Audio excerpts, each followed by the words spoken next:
Məryəm surəsinin 67-ci ayəsində uca Rəbbimiz buyurur: Əuzu billahi mineşşeytanirracim. Əvəla yazkurul insanu enna xalaqnahu min qablu və lem yeku şey'an? Məgər insan ilk öncə onu heç bir şey deyilkən, yəni yox ikən yaratdığımızı xatırlamırmı? Əvələm yazkurul insan. İnsan niyə düşünmür bu barədə? Niyə fikirləşmir ki, o heç bir şey ikən, yəni yox ikən biz onu yoxdan var etdik, onu xəlq etdik, ona bu nemətləri bəxş etdik. Bu barədə insan niyə düşünmür? İnan düşünsə, Rəbbinə dönüş edər. Yoxdan onu var edən Xaliq-i Sübhanə, Xaliq-i Ləmyəzəl olan Allaha insan dönüş edər.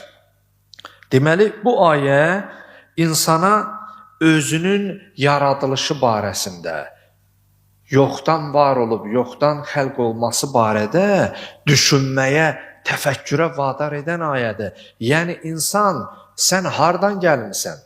Əmirül-Müminin əleyhissalamın kəlamı da deyir, acibtü limən təqabbərə. Əvvəluhu nutfə və axiruhu cifə. Deyir, mən o egoist, xütpəsənd, o təkəbbür insanlar var da, cəmiyyətdə rastlaşırıq. Deyir, mən o təkəbbürlü eləyən insanlara təəccüb eləyirəm. İnan, elə təkəbbürlü insanlar var ki, yeriyəndə də ayağın bir sağa, sola elə vurur, elə bil ki, tabi, yeri göyü xəlq eləyən elə budur.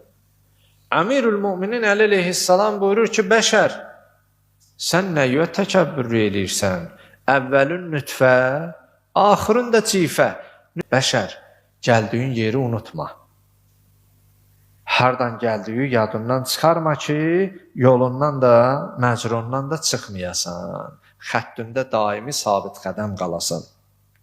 Deməli, bu ayə insanın öz yaradılışını xatırlamağa, öz mənşəyini xatırlamağa vadar edir.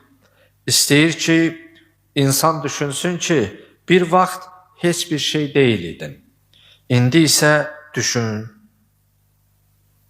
özün barəsində fikirləş ki, bu ağlı sənə verən bir varlıq var. Bu gözü sənə verən bir varlıq var. Bu nitqi, bu danışığı sənə verən bir varlıq var. Bu qulağı sənə verən bir varlıq var. Bunlar barəsində düşün.